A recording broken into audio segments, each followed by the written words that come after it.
Olympic एक ऐसा मंच होता है जहां पर खिलाड़ियों का सपना होता है कि वो अपने देश के लिए एक मेडल जीत सकें। कई खिलाड़ियों का ये सपना पूरा होता है तो वहीं कई प्लेयर्स का ये सपना बस थोड़े से मार्जिन से रह जाता है, जिस वजह से न केवल उस खिलाड़ी को बल्कि पूरे देश को एक झटका लगता है। पर फिर भी अगर कोई खिलाड़ी उस मंच तक पहुंच रहा है और मेडल से इतना क्लोज फिनिश कर रहा है तो ये अपने आप में काफ़ी बड़ी बात होती है और इससे अगर देखा जाए तो काफ़ी ज़्यादा देश का मान सम्मान बढ़ता है। इसके अलावा उस खिलाड़ियों से आगे के परफॉर्मेंस पर भी काफ़ी ज़्यादा उम्मीदें हो जाती हैं। आज हम इस वीडियो में ऐसे ही 7 प्लेयर्स के बारे में बात करेंगे जो अपने मेडल से बस कुछ अंतर से चूक गए थे और ओलंपिक में इतिहास रचते रचते रह गए थे। तो इसमें सबसे पहले हमने नाम रखा है पीटी ऊषा का। पीटी ऊषा जिन्हें हम सभी जानते हैं और पीटी ऊषा जो कि ट्रैक एंड फील्ड इवेंट में भारत के लिए काफ़ी कमाल का उनका प्रदर्शन रहा है। लॉस एंजल्स ओलंपिक 1984 की बात है जहां पर वो मेडल से चूक गई थी।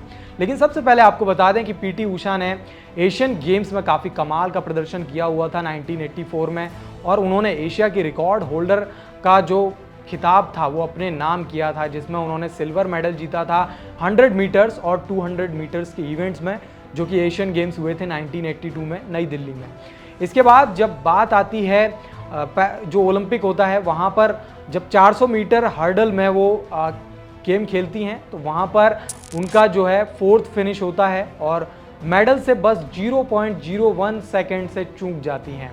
मोरक्को और यूएसए की जो रेसर होती हैं वो आगे निकल जाती हैं उनसे और रोमानिया की जो एक रेसर होती हैं क्रिस्टियाना, ये उनसे तीसरे नंबर के पद को छीन लेती हैं और चौथे नंबर से वो जो है उस पर फिनिश करती हैं और वहाँ पर मेडल से सिर्फ 0.01 के मार्जिन से रह जाती हैं। तो आप सोचिए कि कितना कम मार्जिन वो रहा होगा। दूसरे नंबर पर हमने इस लिस्ट में मिल्खा सिंह को रखा है। ये बात रोम 1960 ओलंपिक्स की है, लेकिन सबसे पहले आपको मिल्खा सिंह के बारे में बता दें कि मिल्खा सिंह भारत के काफ़ी कमाल के धावक रहे हैं। पहला गोल्ड मेडल उन्होंने जीता है कॉमनवेल्थ गेम्स में और जब वो रोम ओलंपिक्स खेल रहे थे तो वहाँ पर 400 मीटर की जो स्प्रिंट होती है वहाँ पर काफ़ी ज़्यादा फेवरेट माने जा रहे थे। लेकिन वहाँ पर जब वो compete करते हैं तो 250 मीटर तक सब अच्छा चलता है।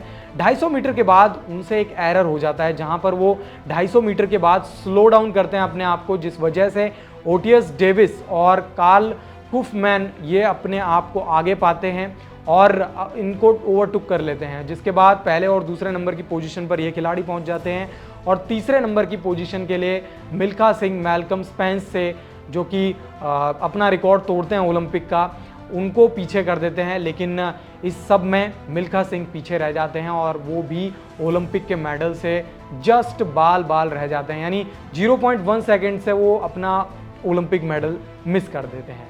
इसके बाद तीसरे नंबर पर हमने इसमें रखा है अदिति अशोक को। अदिति अशोक एक स्टार गोल्फर थी।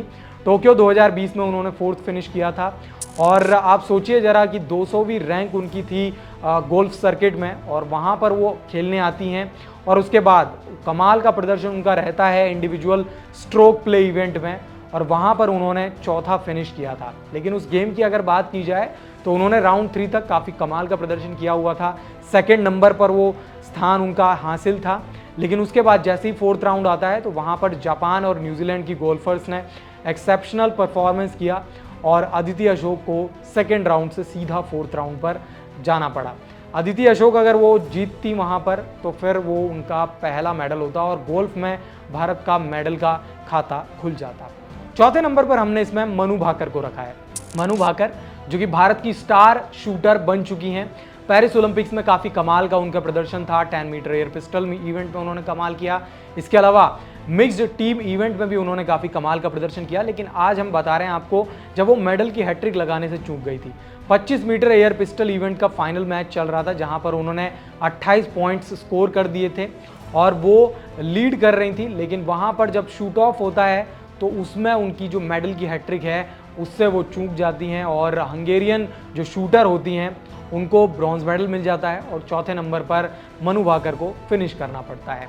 5वें नंबर पर हमने इस लिस्ट में अभिनव बिंद्रा को रखा है। अभिनव बिंद्रा ये वही नाम है जिन्होंने men's 10 metre air rifle event में 2008 बीजिंग ओलंपिक्स में गोल्ड मेडल अपने नाम किया था। लेकिन एक वाकया ऐसा भी है कि 2016 में भी ये एक मेडल अपने नाम करने वाले थे। दरअसल इन्होंने जब क्वालिफिकेशन राउंड खेला था वहाँ पर तो 7वें स्थान पर फिनिश किया था, जिसमें टॉप 8 शूटर्स जाते हैं। इसके बाद जब फाइनल खेला जाने वाला था तो फाइनल काफ़ी ज़्यादा नेल बिटर था और यहाँ पर उन्होंने चौथा फिनिश किया। जस्ट वो मेडल से चूक गए थे और ब्रॉन्ज मेडल उनके हाथ से थोड़ा सा फिसल गया था। इसके बाद छठे नंबर पर हमने दीपा कर्माकर को रखा है। रियो ओलंपिक्स में उन्होंने काफ़ी कमाल का प्रदर्शन किया था। दीपा कर्माकर की अगर बात की जाए तो उन्होंने ब्रॉन्ज मेडल जीता था 2014 कॉमनवेल्थ गेम्स में ग्लासगो में जो हुए थे। पहली इंडियन फीमेल जिम्नास्ट थी जिन्होंने मेडल जीता था भारत के लिए और हिस्ट्री ऑफ द गेम, यानी आप समझिए कि गेम की हिस्ट्री में पहली महिला थी भारत की जिन्होंने मेडल जीता था।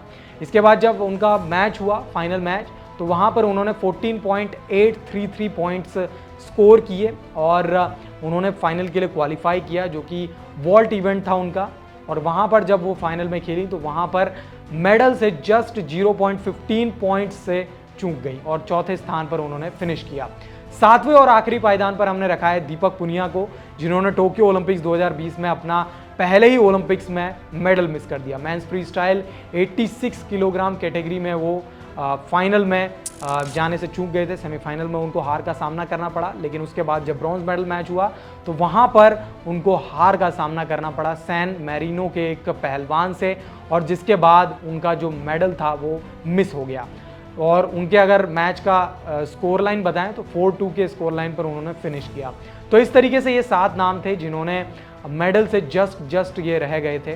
वहीं इसमें कई नाम और हम जोड़ सकते हैं, जिसमें रोहन बोपन्ना है, सानिया मिर्जा हैं, इसके अलावा लिएंडर पेश, महेश भूपति, ये कई नाम हैं जिन्होंने मेडल बस जस्ट मिस किए थे। आप लोग हमें कमेंट सेक्शन में बताइए कि कौन से और नाम हैं जो कि इस लिस्ट में होने चाहिए थे और किसका मेडल मिस आपको सबसे ज़्यादा चुभेगा, ये भी आप लोग कमेंट सेक्शन में बताइए। इस खबर में अभी इतना ही। स्पोर्ट्स से जुड़ी तमाम खबरों के लिए वन इंडिया हिंदी के साथ बने रहें।